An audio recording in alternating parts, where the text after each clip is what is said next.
Imagine typing a few words on your screen and a masterpiece appears in seconds.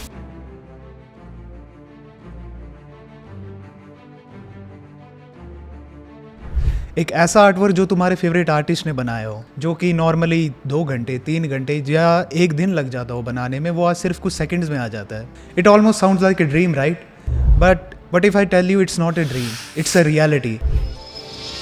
It comes with a hidden cost to our creativity, a cost to our artist and a cost to our planet. This is the world of AI art और आज हम इसी बारे में बात करने वाले हैं.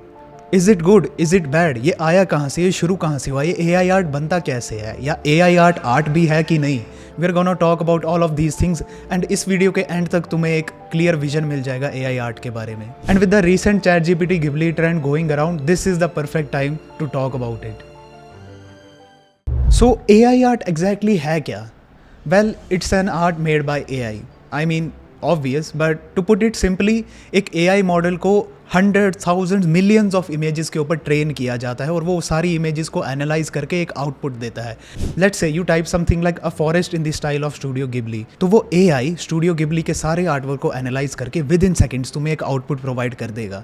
It is very fast, accessible और स्पेशली माइंड ब्लोइंग है. एंड रिसेंटली ChatGPT ने इसी को कैपिटलाइज किया. उन्होंने एक ऐसा AI मॉडल निकाला जो हमारी किसी भी इमेज को गिबली में कन्वर्ट कर देता है. एंड जिन लोगों को स्टूडियो गिबली के बारे में नहीं पता, it is a very famous Japanese studio जो कि फेमस है स्पिरिटेड अवे, प्रिंसेस मोनोनोके और ग्रेव ऑफ द फायरफ्लाइज जैसी अमेजिंग मूवीज के लिए. एंड इसका आर्ट स्टाइल इसके soft aesthetics, lustful backgrounds and magical vibes के लिए फेमस है. और इसी के चलते ये ट्रेंड रातों रात वायरल हो गया और मिलियंस ऑफ लोगों ने अपनी पिक्चर्स पोस्ट करना शुरू कर दी गिबली के फॉर्म में. And to be honest, it was very nice to see. मतलब काफ़ी सारी क्यूट पिक्चर्स लोगों ने अपनी पोस्ट की है, काफ़ी सारे फेमस सीन्स लोगों ने रिक्रिएट करे, अपने पेट्स की फोटोज डाली, अपने लव्ड वंस की फोटोज डाली. तो it was a nice trend overall. But जितना ये ट्रेंड हमें पसंद आया, क्या ये आर्टिस्ट के लिए भी उतना ही सही था? And the answer to that is नहीं. AI art is unethical and let's talk about it. Firstly हमें समझना पड़ेगा कि AI खुद से आर्ट नहीं बनाता है. It just copies the art style. कोई भी प्री एग्जिस्टिंग आर्ट स्टाइल को ये कॉपी करके उसको एनालाइज करके ये हमें फिर एंड रिजल्ट प्रोवाइड करता है. एंड यही सिमिलर केस हुआ स्टूडियो गिबली के टाइम पे. ये एक ऐसा आर्ट स्टाइल था जिसको आर्टिस्ट ने डेकेड स्पेंड कर दिए परफेक्ट करने में. बट AI मॉडल ने इस सब को बिना परमिशन के कॉपी कर दिया और इमेजेस जनरेट करना शुरू कर दिया. हयाओ मियाजाकी, जो कि एक लेजेंडरी आर्टिस्ट, एनिमेटर और गिबली के को फाउंडर है, उन्होंने फेमसली कहा था कि AI is an insult to life itself. And he is right. जब AI किसी के आर्ट स्टाइल को कॉपी करता है, इट्स नॉट जस्ट इमिटेशन, या ये कोई वैसी बात नहीं है कि हम किसी का आर्ट स्टाइल देके उसको रेफरेंस लेके हम कोई आर्ट बना रहे. It's just straight up theft. And ये खाली स्टूडियो गिबली के साथ ही नहीं हुआ है. इससे पहले भी AI कंपनीज ने नंबर ऑफ स्मॉल आर्टिस्ट और बड़े बड़े आर्टिस्ट का डेटा चोरी किया है. ऐसे ही एक आर्टिस्ट है ग्रेग रतोस्की, जो कि फेमस थे अपने फैंटेसी आर्ट के लिए. बट AI कंपनीज ने उनका आर्ट भी उनकी बिना परमिशन के कॉपी कर दिया और जनरेट करना शुरू कर दिया. और इस सब से उनकी बस ब्रांड वैल्यू कम नहीं होती है, इनसे उनके लाइवलीहुड पे असर पड़ता है, क्योंकि वो आर्टिस्ट है और वो अपने इसी स्किल से पैसा कमा रहे हैं. बट अगर यही चीज़ बस कुछ सेकंड्स में जनरेट हो रही है, तो why would someone pay them? According to a report by creative industry federation, around 40% artist ने लास्ट ईयर अपने क्लाइंट्स लूज कर दिए AI आर्ट की वजह से. एंड इस सब से बस इंडिविजुअल्स और आर्टिस्ट कोई फर्क नहीं पड़ रहा है. It impacts our society as a whole. जितना जितना AI आर्ट मार्केट में बढ़ता रहेगा, उतना ही आर्ट डिवैल्यू होते जाएगा और क्रिएटिविटी भी हमारी कम होते रहेगी. And it's also really demotivating for new artist जो इस फील्ड में अपना करियर बनाना चाहते हैं. एंड अगर हम लीगैलिटी की बात करें तो ये काफ़ी ग्रे एरिया है. Because if you generate N AI image, उसका ओनर कौन है? तुम जिसने जनरेट किया, AI कंपनी जिसने ये जनरेट करके तुम्हें दिया, या वो आर्टिस्ट जिसका आर्ट स्टाइल कॉपी करके तुम्हारे तक ये AI जनरेटेड इमेज पहुंची है? एंड क्रिएटिंग AI आर्ट सिर्फ एक सोशल या एथिकल इशू नहीं है, ये एक एनवायरमेंटल इशू भी है. इन AI मॉडल्स को ट्रेन करने में बहुत ज़्यादा कंप्यूटिंग पावर की ज़रूरत पड़ती है. एंड इतनी पावर जनरेट करना कोई स्मॉल टास्क नहीं है. According to a 2019 study done by MIT, एक सिंगल AI मॉडल को ट्रेन करने में कम से कम 6 लाख पाउंड से ज़्यादा CO2 एमिट होता है. And if you don't realize 6 lakh pound CO2 कितना होता है, it's the same amount of CO2 जो कि 5 गाड़ियाँ अपने लाइफ टाइम में जनरेट करती है. बट बेशक एक सिंगल इमेज जनरेट करने में कम पावर यूज़ होती है, like almost similar to a charging your phone.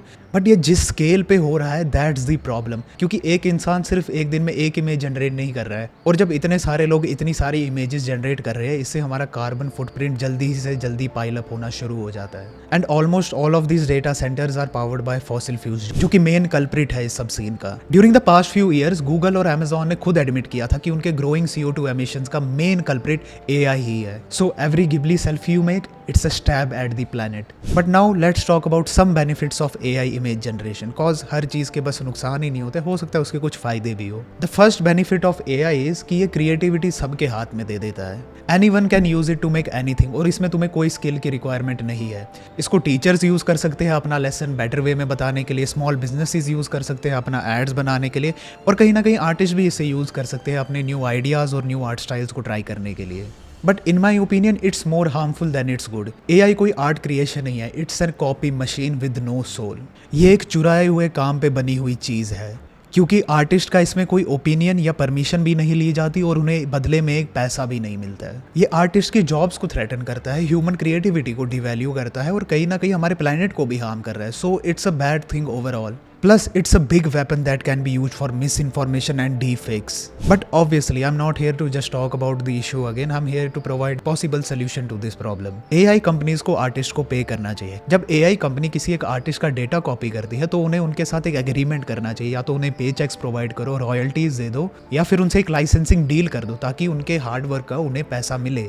And you can't just steal their artwork. And the second important thing is transparency. AI art needs transparency.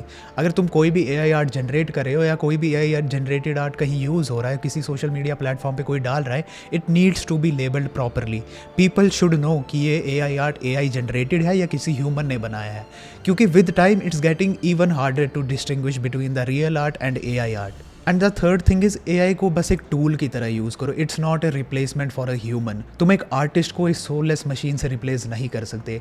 And if we do end up in that situation eventually, then it would just be a very sad society. And last but not the least, हम environment को भी नहीं बोल सकते। These AI models need to be carbon neutral. इन companies को AI models को ऐसे ट्रेन करना चाहिए जिससे कम से कम एनर्जी यूज़ करे। गूगल ने भी 2030 तक कार्बन न्यूट्रलिटी का प्रॉमिस किया है, और अपने GPUs को ऑप्टिमाइज करने में वो लगे हुए हैं, ताकि ये एनर्जी वो कम से कम कंज्यूम कर पाए। And projects like Michigan use framework ने ऑलरेडी एनर्जी जो AI कंज्यूम करता है उसे 75% कट कर दिया है।